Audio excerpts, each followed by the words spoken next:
Good afternoon. I'm Nyonnohweah Seekie. I'm here with Justice Leah Ward Sears, and we're here for the State Bar of Georgia's Tell Your Story. And we're here as part of the Seeking Equal Justice and Addressing Racism and Racial Bias Committee. So I just want to go ahead and thank you, Justice Sears, for joining us today. Happy to be here. Thank you, Nyonnohweah. Now, Justice Sears, I want to start by going into a little bit of your background, just for people that may not be familiar. But you were born in Germany, is that correct? That's right. I was born in Germany, June 13th, 1955, while my father was stationed in Heidelberg, Germany, with the Okay. United States Army. So I'm an American citizen, not naturalized. I was born on an Army reservation in Heidelberg. Okay. Do Okay. you remember what it was like growing up there? Little bit, yeah, because I was born there. We came back and then we went back and then I came back over. And that second kind of crossing I have a uh better remembrance of. It was pretty sad. It was post-war, post-World War II Germany, and things were pretty bleak in the German economy. It was kind of a bombed out situation, kind of, but it was excellent for me. Growing up, my father was one of the only Black officers at that time, living on a reservation. You know, we had things that many people did not have back, you know, particularly African Americans at that time. Just growing up in a not in the United States, I didn't suffer through that racial segregation kind of thing as a very young person. I came to it a little bit later. So and there was a lot more. They didn't call it diversity back then, but there was just more diversity and acceptance in the U.S. Army and on the posts uh, uh, than it was once I got to the United States. Once I got here, I mean, the place was a mess in terms of race. Yeah. And was the diversity that you were seeing, was that did you feel in part due to your father's rank? Partly, yeah, honestly, you know, yeah, you know, he was here, you know, and uh, you know, of course, I was only like 5 or 6 or something like that. So this is all in Yeah. hindsight. But you know, he was an officer, and people had to kind of look up to him and look up to his family, and we got differential housing. At that time, the Army was not as flat or democratic as it is today. It was very hierarchical. I mean, it still is, but back then it was, you know, a captain is over a lieutenant, is over a major, is, you know, and all that kind of thing. So yeah, I mean, it was my parents did not grow up middle class, but that rank made us middle class, and Hmm. that was very helpful in some ways. In other ways, it made me kind of not understand what my skin color, what the problems were going to be with my skin color once I got to the United States. I had to learn it. It Yeah. wasn't a natural thing. I thought I was equal. And then I came here and figured out, oh, heck no. Not at Where all. did you where did you go once you came here? To New York. I mean, we came Okay. in the second time, you know, when you know, we actually came in on a World War II frigate, which Hmm. had been redone to, you know, they ring the bell and you have dinner and all that kind of stuff. Uh, and I remember there's a picture of me, my mother holding me. I had a little white bonnet on, going into New York Harbor, almost like I was an immigrant, you know, Yeah. going to New York Harbor for the first time. And I remember my mother saying, look, the the Statue of Liberty, which it wasn't for us, but you know, we were, oh great, the United States, we're here, you know. 5 or 6. I had a lot to learn. And then your family eventually moved to Georgia, is that right? Yeah, Okay. that's when, my father at that time, well, actually, he moved, we were living in Monterey, California, all over the United States. He ends up in the DC area because he's stationed at the Pentagon and Fort Meade and all that. And then during the Vietnam War, he was a pilot. He was redirected to Savannah to teach Vietnamese. It was called the Vietnamization of Vietnam. We were going to teach the Vietnamese, South Vietnamese, how to run the war, and then the U.S. was going to get out. And of course that didn't happen, but that's how we ended up in Savannah. My father's from Norfolk. He loved a city by the water. I mean, he just loved being in Savannah. It reminded him of Norfolk, but wasn't Norfolk. And he loved it there. Ran for, became an elected official, city. My mother was a link. She, AKA, they made a home there. And I still consider Savannah like the longest place, sort of home, longest place I've ever lived. Yeah. So what did you face once you came to Savannah? Because I know you said it contrasted greatly from what you experienced I mean, in a lot Georgia. of fighting, all based on the color of people's skin, was a big shock to me. It wasn't based on merit, but somebody's merit, which I had grown up thinking, well, you work hard, do the right thing, and you'll get ahead. And it was a discrimination based on the color of one's skin. Then I had to learn that the fact that, and this was just a matter of growing up, the fact that I was a woman meant that I was going to have to, or at least some people thought, I didn't, that I was going to have to live in a box, a certain box that I would have. I could maybe teach or be a nurse or be a housewife. That's what it was called back then. And I didn't, there weren't many opportunities for me. And that was the way things were. And I was expected to accept that. And I never could. So I had the double whammy of Black and female. And the whole female thing was within my own family. They good people, but they could see the race thing as being, but for them, being a woman, it was a natural thing that you would, marry, to have some children, take care of your children, take care of your husband, and be sort of number two and go around, begging for crumbs the rest of your life. I'm sorry, I laugh at it now because, I mean, they were laughing at me because I wasn't going to do that. And they thought, my father was pretty explicit. He would say, my daughter's going to spend all of her life trying to break a glass ceiling that will never break. Never. She's going to cut herself. And in fact, I broke that glass ceiling, as many of us did. Yeah. Now, it sounds like that was something that was explicitly said, or was it more so just, expected norms that went without saying? Both. It was explicitly said, there were, I mean, it was all in the air, it was just, that was going to be my role. So it didn't matter how smart I was. I remember my father saying, we've got to make sure you marry a strong man who can handle your assertiveness, because this is not going to work. Yeah. I did marry a strong man, but he doesn't sit on me. You know what I mean? Yeah. Again, my father was born in 1927. As a Black man in Norfolk, Virginia. My mother's still living.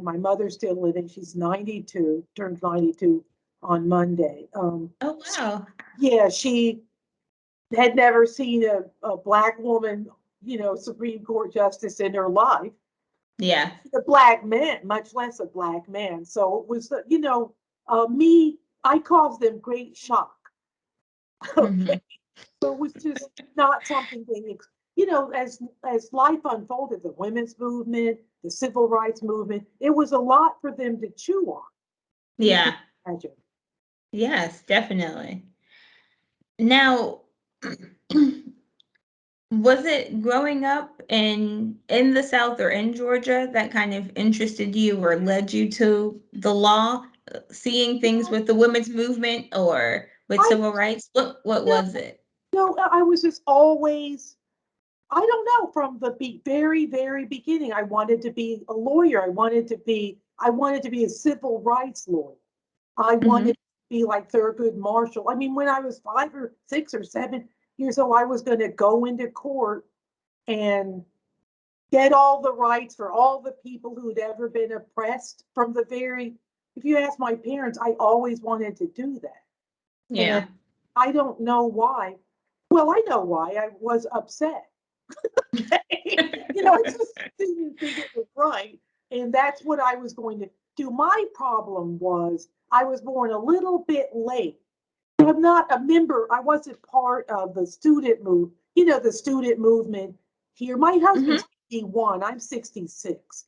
So he was part of that, the sit-ins and the all that, the Yeah. 50s. And I come along in the 70s, disco and all this kind of stuff. And there was a different kind of, each generation has sort of a different task to do in this whole struggle for our rights. And Hmm. I had a different, the job was different for me. I was to be a judge, and to move up, and I didn't march in the streets because that had ended, and all that kind of stuff. It's like the generations are different. Your generation is moving us even further ahead. So each generation moves us further ahead, and they're just different jobs to do. Yeah. He got out with a bullhorn and started walking down. What's the main street in Macon? The main street. In Macon. It's not Peachtree, but if you would walk down the main street Yeah, in I was Macon, gonna say probably Walnut or yeah, or Mulberry. yeah, exactly, they would wonder what the heck is she doing? You know, Yeah. but what you're doing is, you're defending people and all that kind of stuff. It's just a different task. Yeah. No less important, but different. Now, and I want to make sure this is right. After you graduated high school in Savannah and then went to Cornell, Right. what was the draw to Cornell? Honestly, and I should say that, the great education. I wanted a great education at a great Mhm. school where they gave me money, but I wanted to get as far away from the South and my parents as I could. I needed to be free. And I got that at Cornell. It was, I mean, they were not happy, all the way up in Ithaca, New York, but no one could touch me there.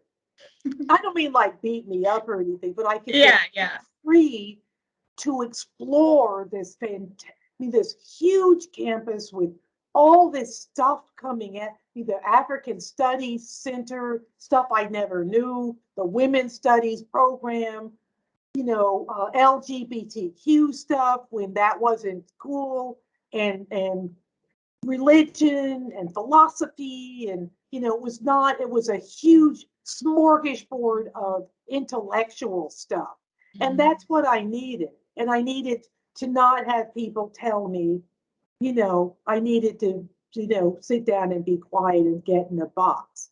And so it was a great education. I mean, it was fantastic. But then you came back to the South. All right, Uh, well, I met a young man who was at West, uh-huh. okay, that's down the Hudson Valley, and we fell in love.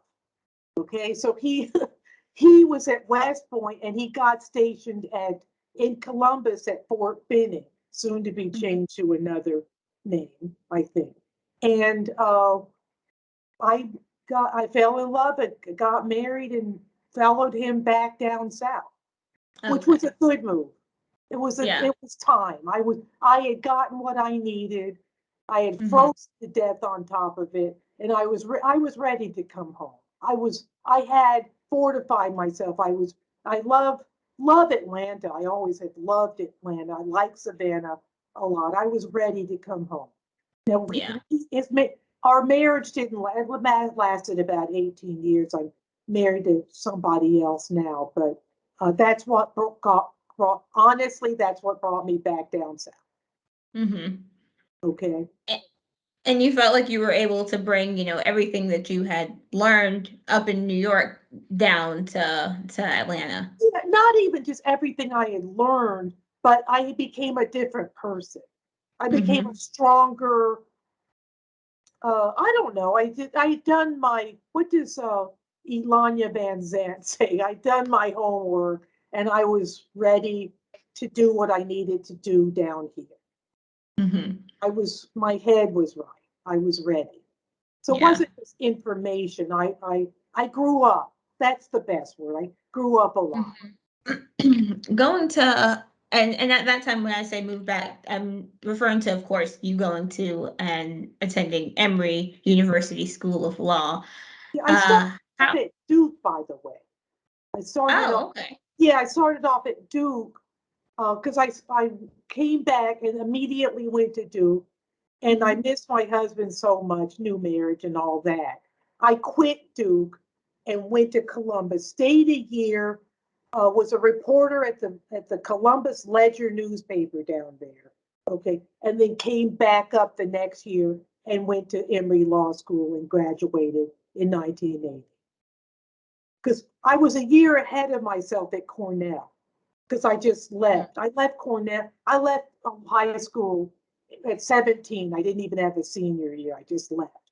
Went to Cornell, and then I sort of caught back up with my class when I went to Emory. What were you reporting? Do you remember what you were reporting during that time when you were working Yeah, as a reporter? I did the courthouse beat and, just general stories around Hmm. town. At that time, uh, whatever you came up with and thought was interesting, write the story and turn it into the editor. That turned out to be a very good experience because I learned how to write clearly, very Hmm. fast, uh, and that's important as a lawyer. Just bang it out, and and my writing got so much clearer. Yeah.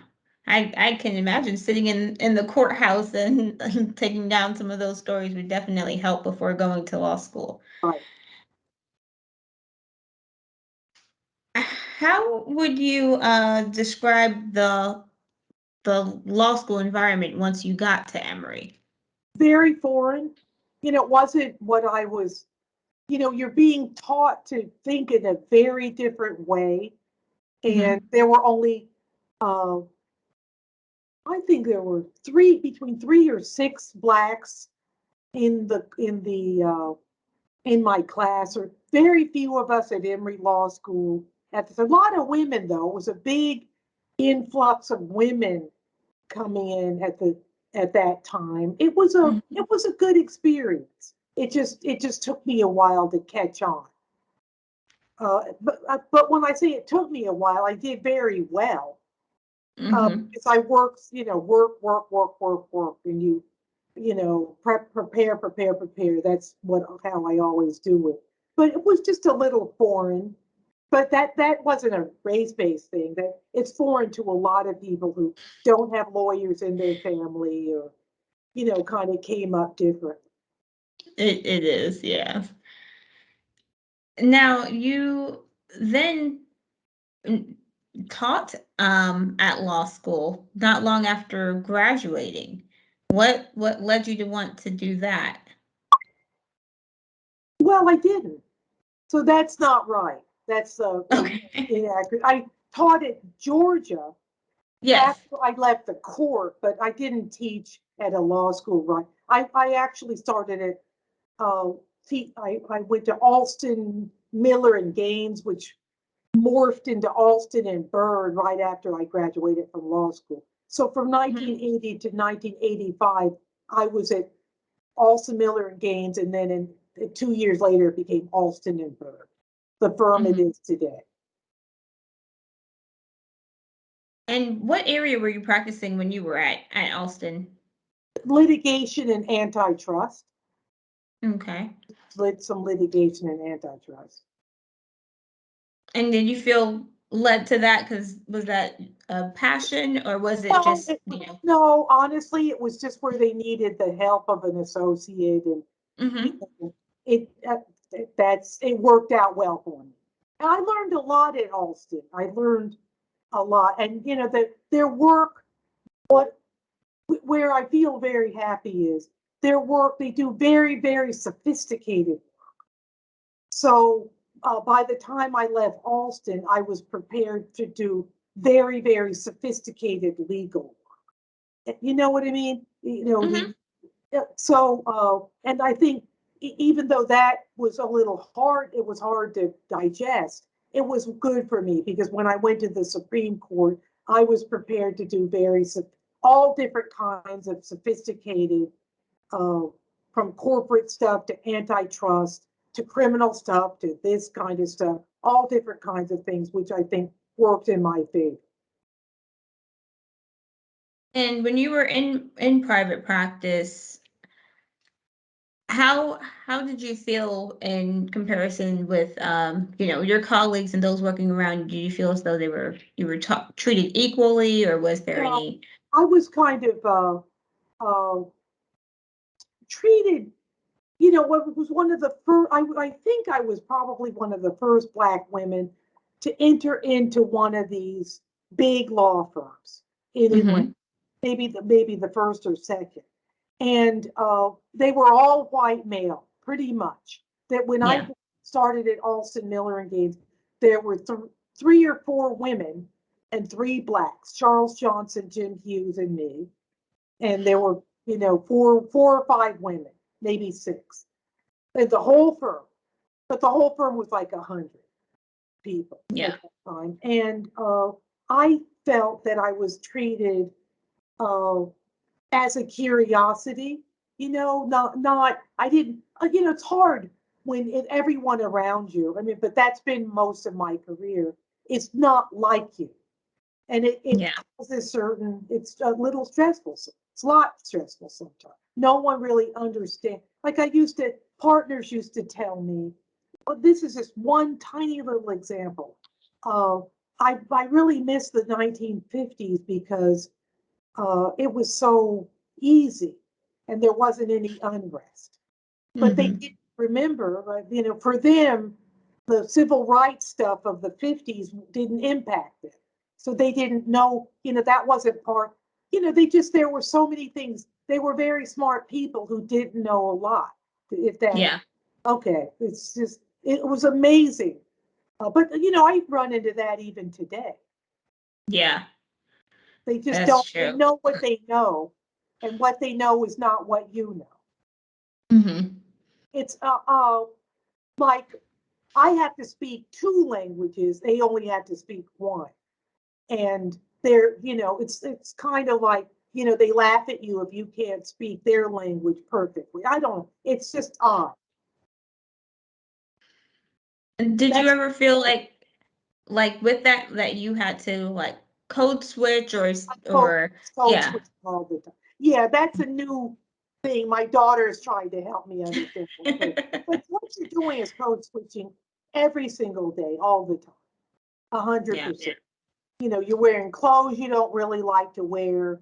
You're saying things you don't like to say. You're hearing things you don't want to hear. You're always catching yourself. You don't want to offend them, but they offend you all the time. It's difficult. And just throughout your experience, not just in private practice, but I'm sure that that this comes up also, but did you feel the need to or pressures to represent, your race or Yeah, gender yes, in a certain way? yeah, 100 all the time. Yeah.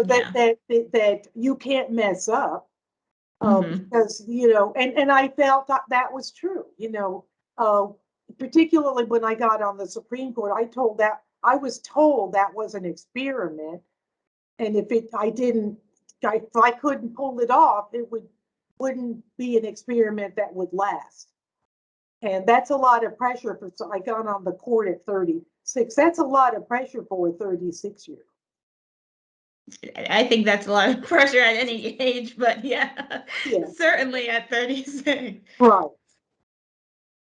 Uh, So one of the things, how did you handle those pressures? What did you turn You to in order just to face those pressures?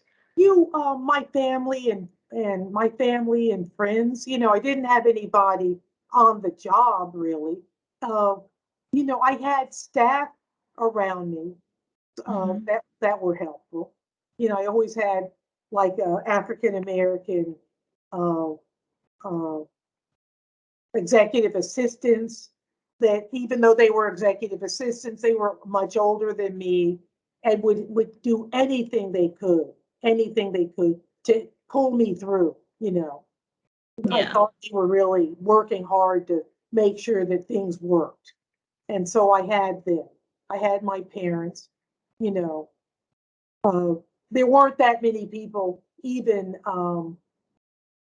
outside of, GABWA. I mean, that was one of the benefits of GABWA. I've always Yeah. had a circle of very close Black women and men, Mm-hmm. um, who I could just be myself with, who And understood what I was going through. I cannot, yeah. that was extremely important. Not so much Gate City, because when we started out, Gate City was all men, pretty Mm-hmm. much, and there were no women in leadership. No, they were pretty sexist themselves. And I don't know if they remember this, but the older members, they just, and so that's one of the reasons we started GABA, Mm-hmm. was so that we could breathe, so that women, we could. Now, I don't think people really remember that, but that was really one of the things that some of the older guys at Gate City were just sexist against women, even though they Yeah. were.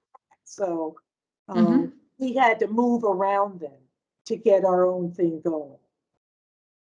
And just for anyone that may not know or may not be familiar, GAB was the Georgia Association of Black Women Attorneys, Correct. which you were a founding member That's and what president. first president of. I mean, we just knew we weren't going to get any. We weren't going to get enough from, unfortunately, Gate City, because Mm-hmm. the gender thing is huge. There's a Yeah. big gender thing that men don't get, and so we had to do it for ourselves. So 1979, 1980, we no, actually at 80, 81, we all the few of us in town got together and said, well, we'll just start this. And then after over time, Gate City eased up, and it became. But there was a lot of hostility in Gate City about GABWA being started when we Mm-hmm. started. And obviously, I'm assuming that you all started Gabwar because you weren't getting assistance from the bars. Not at all. Right. Mm-hmm. We weren't getting what we needed. We weren't. We needed uh, to be surrounded by people who supported us, Yeah. and we could surround each other and support each other, and that's what we did.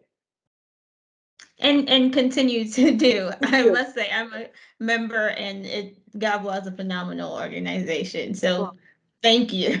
No, it's fine. I just got off the phone a couple of hours ago with Averita Hansen. I've known her now for over 40 years.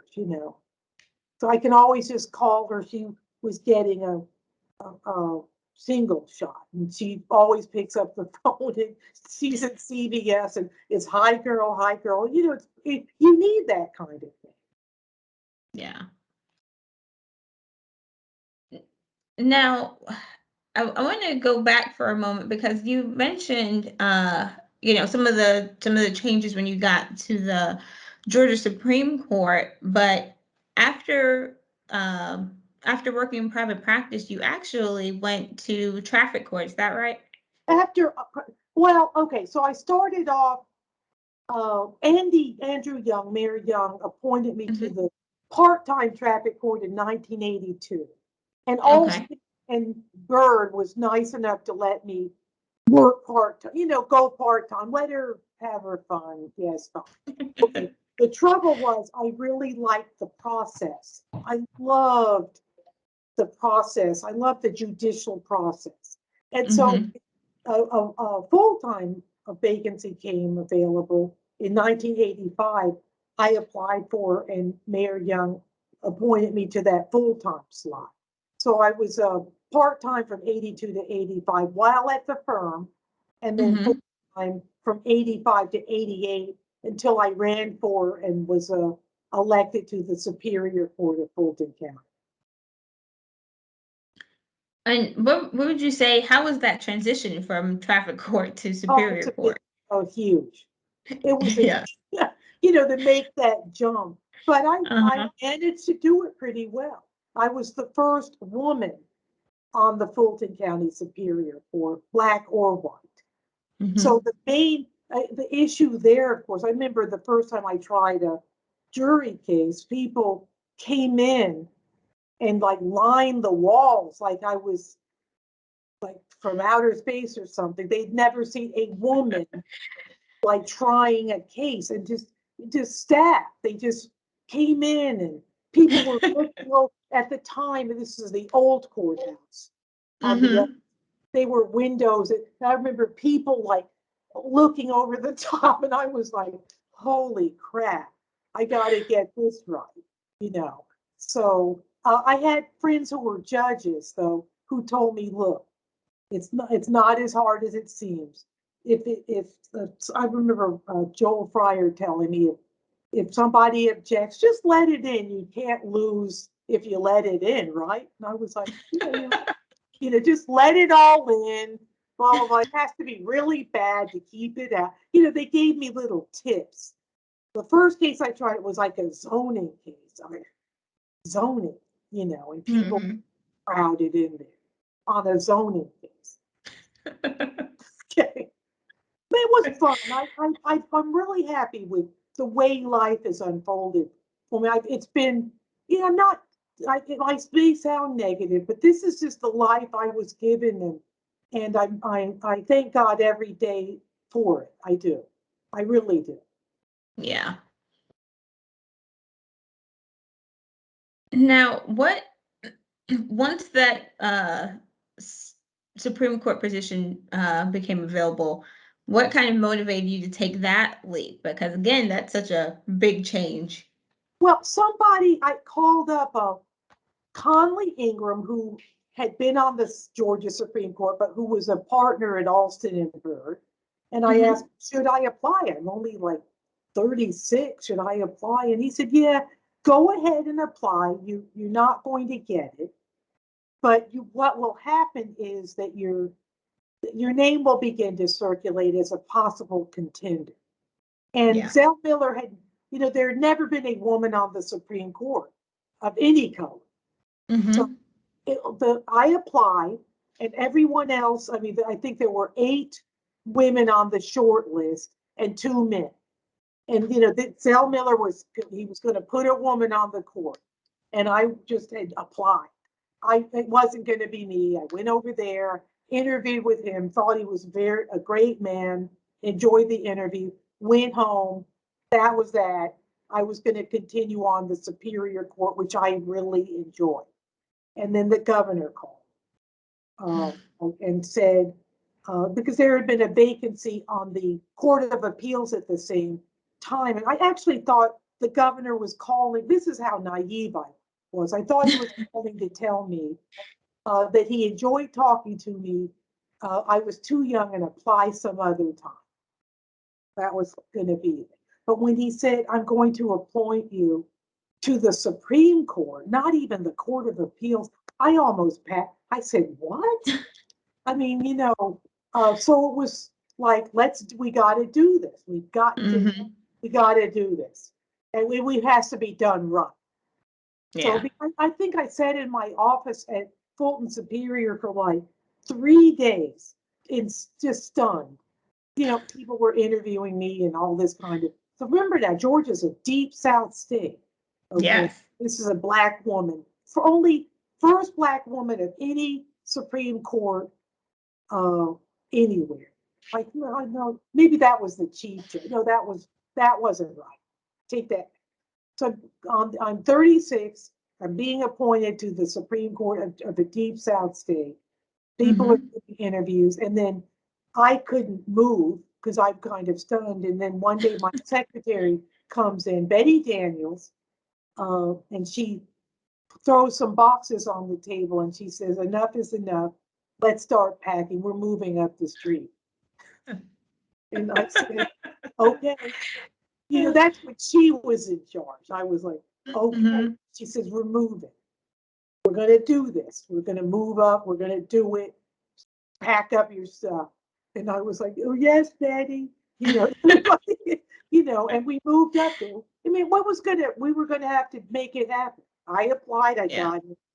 And we did make it happen. I had a wonderful staff, wonderful people surrounding me. And you already kind of alluded to this, but that's what definitely helped ground you during this move? Yes. I could walk into my chambers and there were people that were there for me. It's not like there was all this hostility on the outside. It wasn't like that. I was like, I think Judge Coleman described it as I was a unicorn, and I knew it. And I was walking around like people were like, "Whoa, the unicorn is it?" I don't know. It's just weird. I didn't fit in. So I knew that, and they were going hunting and fishing, and I was dress shopping. It just didn't fit. Okay, but they weren't like negative. I think some of them really developed deep affection for me, and I to them. And I always had that. On every court I ever was on, there were some people who were extremely supportive. Yeah. And I never really had people who were against me. It was kind of like, I was ignored. Just if that makes sense. It wasn't like they hated me. It's just that I wasn't part of the gang. I wasn't part of the group. Now, as I know you're talking about from other people, your colleagues on the bench, but what about from outside? Was there any hostility to your appointment? Yeah, you remember now, every time I ran, every single time I ran 3 times, once in Fulton County, long county, okay, and 3 times statewide, Savannah and Macon and Albany and big state. And I always had opposition. And one time I had opposition from the governor. He wasn't happy with some of the rulings I made. And Governor Perdue got somebody to run against me. So the governor of the state actually was against me. The Governor Perdue and I, became, I wouldn't say great friends afterward, but we made our peace after I won. But, it was still a very, like you said before, deep South state. Yes. So yeah. Now, I do want to talk about some of the decisions that you made and some of your rulings. And a couple of cases in particular, one of those being you dissented in Green v. State in 1996. And that case in that case, you were arguing that the dismissal of several jurors who had qualms against the death penalty was the incorrect legal standard, and the U.S. Supreme Court unanimously agreed with your opinion. How do you recall that experience? Yes. It's not honestly. You're not. Are you recording the audio, video too? It's fine if you do. Okay. I just think that's so silly, but honestly, it's just go from one opinion to the next. There's you write one opinion, you move on. I mean, you've got to always just be right. So you get a little bit of happy, and then you move on. But I didn't even remember that until I read your notes, and I was like, I know I would have done that, but I didn't remember the case name. I don't remember all that to that detail. I'd have to study me. It wouldn't take much because I just flip. But I tend to move on. Now it's Smith Gambrell Russell. I've moved on. It's been 10 years. I don't remember all, 1,000 cases or so. Whole time I was on the court, I don't remember them all by name. A few I do, but mostly not. Did you feel like during that time when you're handling so many cases and making so many rulings that you're also learning from those different decisions where the court may not agree with you as well? Yeah, you just look. Everything is a learning. Every single thing is a learning. Because I've learned a lot from you here today, like Walnut Street. So I mean, everything is a learning experience. So yeah, you keep learning and evolving, and you stay open. And by the time you're my age, I guarantee you this, what is difficult for you now becomes just second nature. I mean, you're 5 years out, 6 years out, it might be hard, but if you just keep going at it, at a certain point, it's like, it's just easy. It becomes very easy. It's like if I had said reared children starting now, then when I was like 30, 28, when I was scared, I didn't know anything, and you just know certain things that you've gotten, I have the benefit of having accumulated resources now that I didn't back then. So I'm not, I needed every dime I could get. I mean, I remember being at a time when, riding around, and I never had to ride in a hoopty, but it felt like, a bad car that I kept a few years longer than I needed to, I can live anywhere now. It just get life, if you can make it this long, could get a lot easier. And it's interesting, it becomes more complex. It does get more complex, but you can handle the complexity a lot better because you've lived longer, you've seen certain things, if that makes sense. I'm mainly talking to you now, but for anyone else that's listening, any young people that's listening, just stick with it because it does get easy. Whatever it is you ultimately decide to do. Yeah.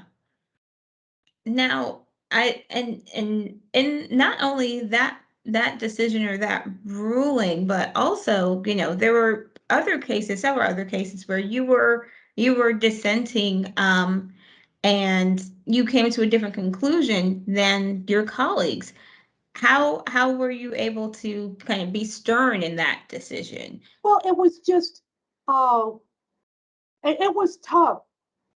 If going back, I mean, people thought I was a nutcase. I mean, I think that's why, because I came out very strongly in favor of gay rights, for example. When the court, they were like, what? I mean, what is this? Gay marriage? What, what, I don't really get it. And I think it was just generational. So I think it did work. Putting a younger person on the court, brought a completely different perspective to the court. And you can see that I sort of set a groundwork, and then, people caught up as the more people my age came in. It wasn't so weird. I really didn't think that weird at all. It was generational, if that makes sense. But and you were It certainly does. yeah, you were those guys. I mean, I was 36 and the average age was 60. So, that's a lot. And so you also kind of were one of the driving forces for decisions regarding, or the position regarding, electrocution and death penalty Right. cases. And that was another area where you kind of Yeah, led the that's far the better. real there. Come on, we could do better than that. Put somebody in a chair and electrocute them. I thought we could do better than that. And then eventually the court caught up, I Yeah. don't know if any state electrocutes people anymore. I don't think so. I don't know. You don't think any state uses that? Electric chair Oh, as a means of execution. I don't know. Maybe one or two. yeah, I think only one still does, Like but yeah, Alabama, no. Mississippi, or something, or Texas, or Yeah. And Okay. and most states have now even, no longer having capital punishment, and are kind of moving away from that. Do you think that that also kind of speaks towards our standard of decency evolving away from that? I think so, but I don't think I don't think every state is going to move that far away in my lifetime. Maybe, I think it'll take, I mean, it's still the United States. So, I don't think so. But maybe Yeah. there'll be this great, great epiphany, but I don't think so. Not everywhere. Uh, and just while we're talking about the United States, I want to talk a little bit about an article that you did last year. You were interviewed for law.com in an article titled "Do They Really Give a Damn? Leah Ward Sears is tired of talking about this." And it what I remember about it, because I recall reading it not long after it was published, was it was about this time last year that it was, and just in dealing with and realizing it was just days after the Capitol insurrection and everything. What was your state of mind when doing that interview? Okay, so thank you for asking. So the woman from law.com, she was from Sierra Leone. Okay, Mhm. okay, and she called me on January 6th. So the interview took place on January 6th while the Capitol was being breached.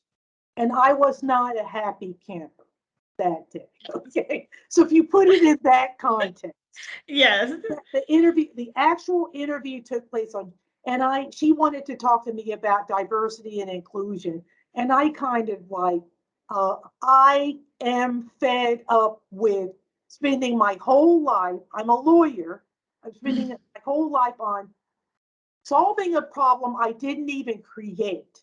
I'm asked to Yeah. come and speak on it for free, do this, fix it, sit here, do this, I didn't even create the problem. No one pays me to resolve it. And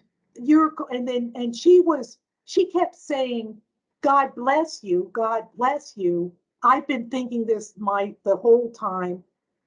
She's just typing away. I can't believe you're saying this. Thank you for saying this, because I'm running into this in my job on Law 360 or Law whatever. Yeah. And this needs to be said. To her credit, she types it up. I didn't do the headline because people Yeah. headline. That was a bit much, but then she called me up a day or two later and she said, I'm going to read this to you. Do you really want me to publish? And she read it, black, Mhm. okay, and I said to myself, are you going to be a weak-kneed poopy head and not say what you think? Or are you going to just say what you think?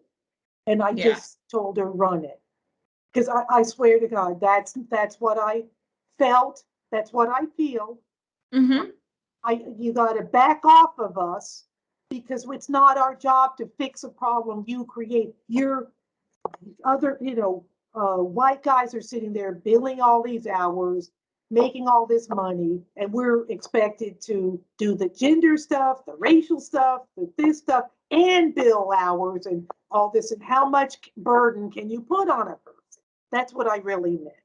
Yeah. Enough is enough. If you want a diversity committee, it should be put some white guys on it who are in management.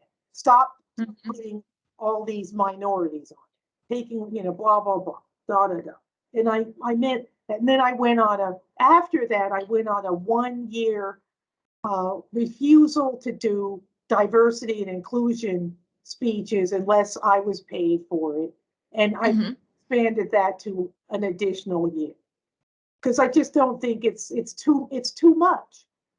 Yeah. It's too much. And were you? I didn't mean to be mean. I know a lot of people were surprised, but somebody needed to speak up. Yeah. Well, and I think that there was a lot of it really resonated with a lot of people. They, could relate to what you were saying of being tired of, just talking about diversity, inclusion, and equity and not seeing any action. Right. Were you surprised, that it was well received, or did you hear any like negative feedbacks? Well, okay, so it was very well received. Of course, everyone. I mean, there were federal judges in Oregon who were, right here. I thought it was better and all this kind of stuff. So I was very surprised. I didn't pick that title. It was picked to catch. I wouldn't have cursed it, but it was fine. I approved it, so you can't take it back. But I think the people who disapproved of it just walked around and didn't say anything to me. That made there was a lot of there were little silence, kind of like, ooh, crap. But in the meantime, I think I taught a lot of people a lot by stepping up and saying it. I think I think all too often we're just so happy to make sure our money is coming in. We don't say things that need to be said, and changes it doesn't happen because the people on top are too afraid to speak up. And I wasn't going to be that person. In that time, in this, last year or two, do you feel that there's been any effort from big law or corporate firms to do some of that self-reflection and, learning and encouraging inclusion, on parts of the white partners or colleagues? I think so. I know in my law firm, Smith, Gambrell, Russell, it has been, I think there's a lot more discussion about it. There's it's out there on the table. People are working on it. So some people think we've reached nirvana already, and I'm always there to say, not yet. It's not. No. I'm on the firm's executive committee. I'm the only Black and the only woman. So as long as I'm looking here, I'm still the unicorn. But they talk about it now, and they know that change. They are working on changes, and I know that because I sit inside of the thing. I think it made it. I think it was good. Yeah. And I wasn't the only one who talked. There were other people who had a lot to say too. So hats off to them. But I would not, if I'm telling you for my mother's sake, I would not have cursed in the title. I understand. Okay.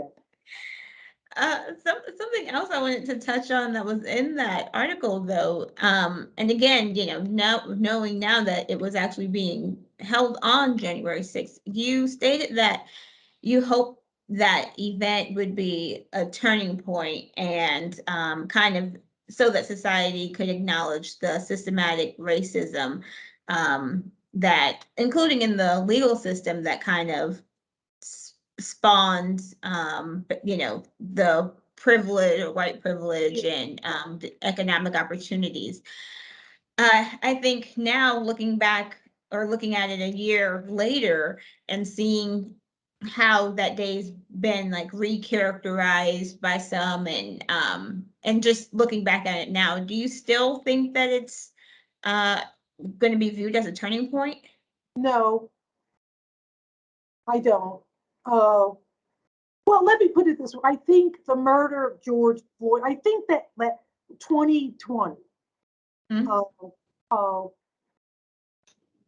reset some things. I don't know if it's a complete, if the whole ship's been turned, but I do think it was kind of like Brown versus Board of Education. It was pivotal. Yeah. Now, after it righted the ship and everything is beautiful and we're all nirvana and all that, probably not, but I think all of that was pivotal. Mm-hmm. And they're always going to be these bad actors, people who don't want to see all that kind of stuff. I get that, but I think I even had close friends. I mean, my one of my dear friends is a white woman who never knew, because I never really told her, because I was, what do you call that, code switching. And she's dear friend from law school. It wasn't until 2020 that she began to really understand the pain that I had endured to getting to where I am today. It was painful. It was hard.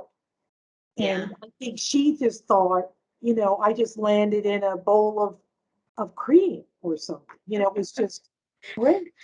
I just, it wasn't as one. And I don't think she understood that my life, even outside of the law, was me waking up every day, putting on this armor of I've got to go fight. Yeah. I explained it to lawyers here. They were asking, what does it feel like? And I was explaining that, but at least they were asking. Yeah. Yeah. You're always checking yourself. Are you laughing too loud? Is your hair right? My mother always dressed us just so that wouldn't be an issue. It's just our English is asked to be just so that's not an issue. You can say ain't, Mm-hmm. and I can't, and all this stuff, and you're always checking yourself, constantly and it gets exhausting. And I sit and I have drinks with you all, and you're laughing at your boy stuff, and I'm not. I'm just there, and Yeah. it's exhausting to never be in an environment where people look like you. And they never thought about it because they would never were, if that makes sense. Oh, That makes yes. sense That, to you. that, yeah, like I'm that gonna makes leave it to perfect you. sense. So it's always, you're always the outside. Mm-hmm. Do you think that that will change for, some of the upcoming generations of lawyers? I do. I think it's going to take a long time, but I do think, and it may be, you may be my age, or you may be gone, but Yeah. I think there's always going to be vestiges of racism and sexism and all that Mm-hmm. stuff, particularly sexism. But I do think it's changed in my lifetime. I was able to become the Chief Justice of a deep Southern state. So Mm-hmm. it's going to change for you. How old are you? I'm 32. So my daughter's 35 and my son is 38. And Mm-hmm. they don't think about race like I do. They're a lot lighter about it. Now, not they you know they run into stuff too. You know, Mhm. there's no, you know, it's there and all that, but you guys, I put you in with my kids, have, you know, it's not as heavy. You know, I mean, there were times when I would be afraid to walk into a restaurant because was it segregated or not? You know, I don't know. Yeah. You can go into the prairies or walk into Whole Foods. You don't think about race all the time because you don't have to. Yeah. Not as much, let's put it like that. Yeah. I definitely understand what you're saying. I think we definitely still have some of those, anxieties about letting your guard down during certain times, but we certainly don't have to wonder, whether a place has a, whites only or something Exactly, like that. exactly, right. That's that, you said it better. Yeah.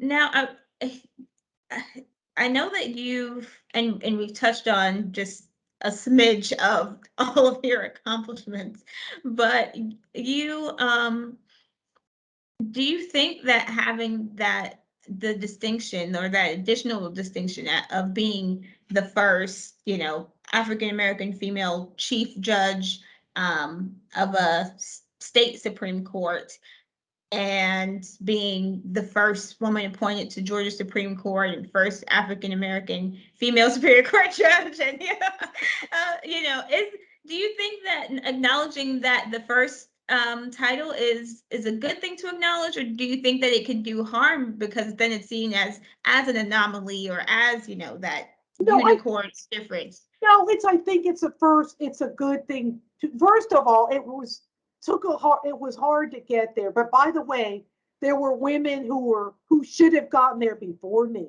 Okay, so Mhm. I get that.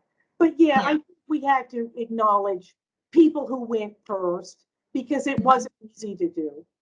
Yeah. And to take away from that is not a good thing to do. And also we need to acknowledge how recent that should have happened years ago. But Yeah. for me, I'm only 66, which for you is a very old lady. But for me, to be only 66 and this to just happen in this, the past few years, I mean, it's only been like 15 years.